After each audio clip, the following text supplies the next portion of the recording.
On today's video, as meta is shifting in the Rise of Kingdoms world, we're going to talk exactly about that. What is the latest and greatest meta? Which are the commanders you want to keep an eye on? What kind of rallies we are seeing on the field? In my opinion, on how this is going to evolve and how long really is it going to last. So is Jadwiga meta? Is Zenobia meta? Or is Amanitore meta? Let's find out. So sit back, slap a like on the video, and let's go.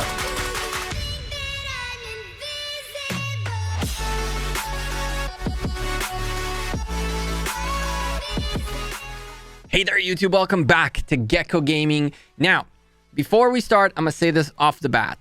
I know that every single one of you, all you want to hear is, this is the meta. And then either follow it or tell me that I'm stupid or blame me later because I was potentially wrong.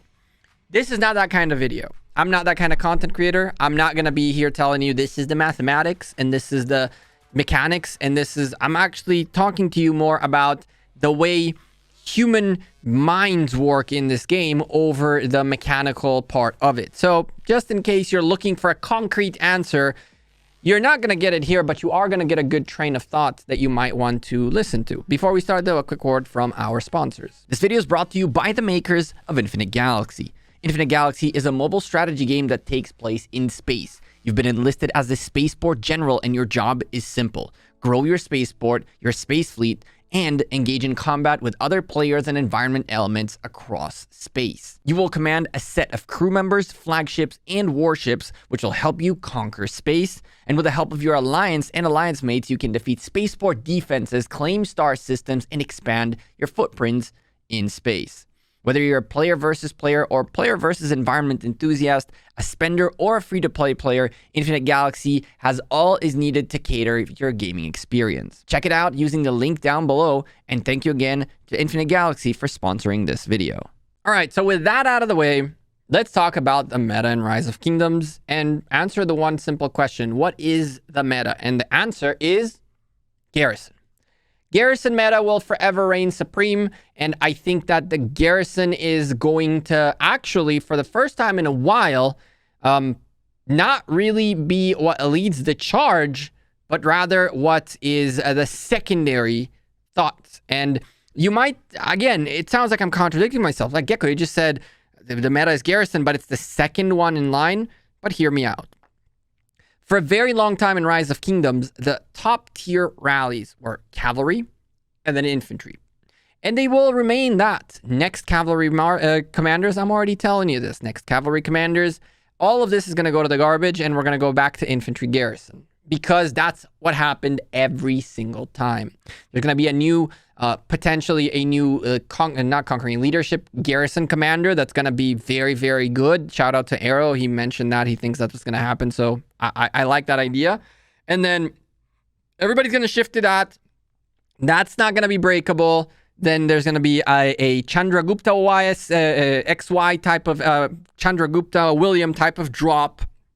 Or XY type of drop, and next thing you know, everybody goes back to cavalry. That's how it's always been. So we can take that trend and remember that everything that's going on right now is very, very, very temporarily. And this has happened in the past before, by the way, when Artemisia launched. When Artemisia launched, it was the first time when we started seeing more archer garrisons because really it was one of the only things that held against Attila Takeda, with also Constantine and Charles Martel doing so. And so we saw a little bit of a flip between those two garrisons.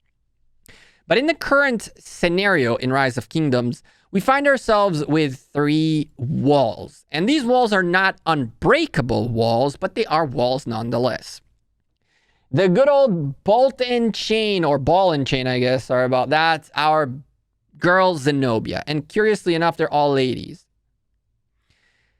Zenobia will remain top tier garrison. It doesn't matter how many of you are like, oh, well, Gilgamesh is going to break her. She is useless now. Your Zeno is dead and so is your account, useless farmer. Sure, except for the fact that we had an awesome fight with 2070 against 780 and 2060. We saw plenty of Zenobias.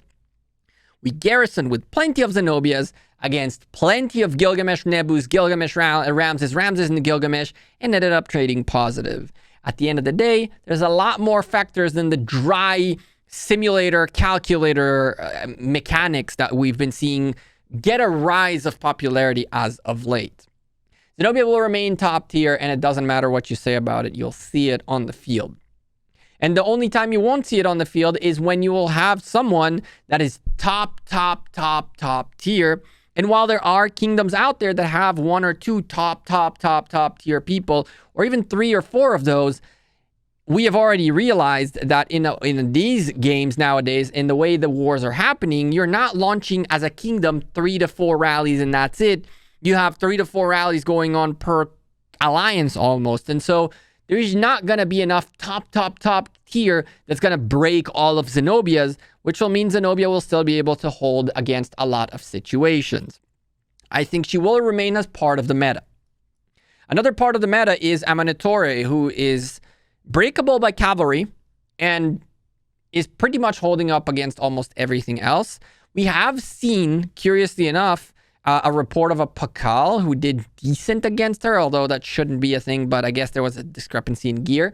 But Amanitore Artemisia is going to be another top tier, latest and greatest garrison available out there, and she'll be extremely viable, and one that we're actually working on getting leveled up, upgraded, ready to rock and roll to run double garrisons, archers, and infantry. The final piece of the puzzle is Jadwiga. Yeah, Jadwiga is viable. Jadwiga is great. Jadwiga does a lot of damage. But again, the catch with Jadwiga is the fact that she's a cavalry commander, and vast majority of ralliers are cavalry ralliers. If you go really and check it out very quickly, you'll find out that you probably have, for every one cavalry, or for every infantry, or for every archer rallier you have in your kingdom, you probably have at least 2 cavalry people out there. Cavalry is predominantly the most loved and most used type of troop in the game.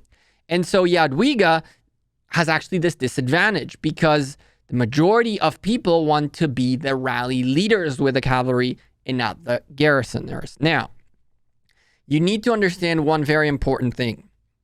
Your kingdom's health is extremely important. And when you're training troops, you can decide to only train one type of troop, but realistically, you're training 3 types of troops at a very consistent pace. You can say that during events, you're only training calves, for example, or only training infantry, and that's completely fine. But the way the game is built is so that you have a balanced amount of every type of troop in this game. Majority of players are playing like this. And so what ended up happening with me in 2070 is I was joining every single archer, rally, or garrison out there because I have no use on my account for archers. And so it was fantastic to use them for that. The same is going to happen in every single kingdom out there. What you guys are going to end up doing is your leaders, your war generals, your people are going to be like, okay, and I'm going to use 401 as an example. League has a couple of good archer players. It has a couple of good infantry players, but I definitely know it has a lot more top tier cavalry players than anything else, which would mean they're not going to be looking at garrisoning with cavalry. They're going to be looking to garrison with infantry and probably with archers because those will be the types of troops that we will probably use the least for rallies as a team.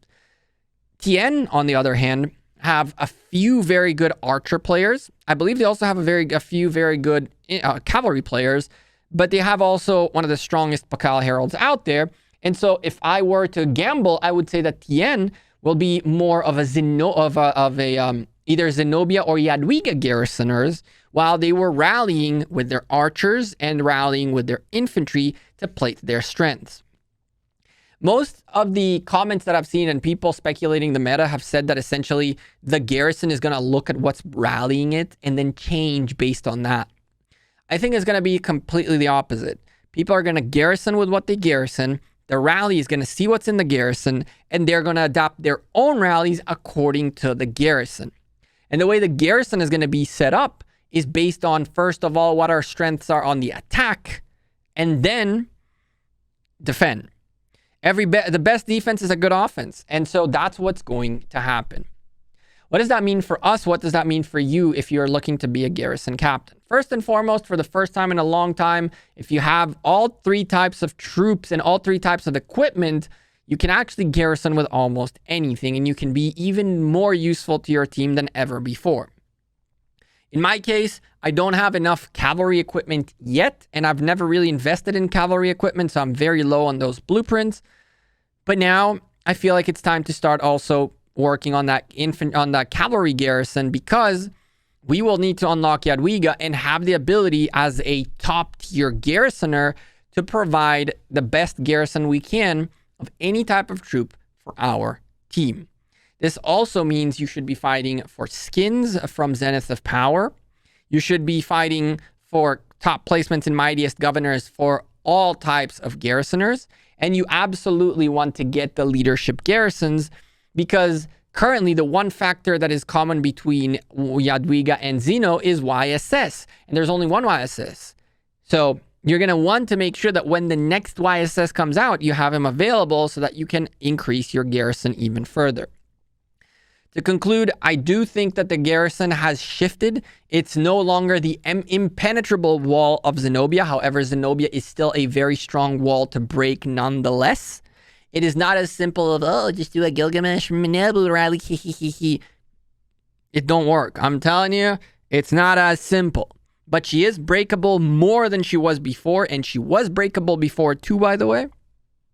We'll see a Jadwiga garrison, which is going to be tough to break, but she's also breakable. And we're going to be seeing an Amanitore garrison, which is going to be extremely tough to break, but still breakable.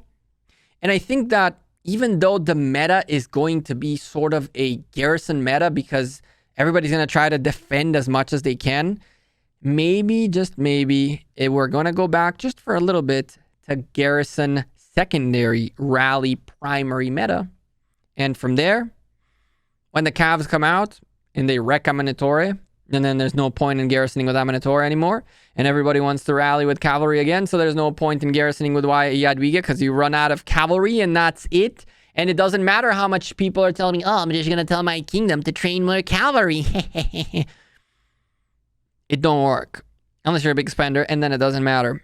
But when you get to the point where you have no cavalries and only infantry and archers remaining in your kingdom, and you're yelling at your people why they're not investing more in cavalry and why they invested so much into archers and infantry, which they just let naturally train, you're going to get a lot of people pissed off. Definitely going to get a lot of people pissed off. So for the next couple of months or so, we're going to be seeing a little bit of shift. And once the Cavs come out, baby, we back to infantry garrison era, and probably going to get a new Zenobia very soon. I'm Gekko, I'm out of here. Appreciate it. Drop a like on the video, hit the subscribe down below. Let me know what you think about what I said in this video. Yes, this is not a mechanical statistical reports video. Yes, we're not looking at in-depth analysis of the 70% damage and what happens if, and let's do simulators and emulators and rudimentarators and whatever the heck you want to do. At the end of the day, there's a human factor in here that needs to be taken into account, and that's the one I'm looking at. Take care. Have a good one. Peace.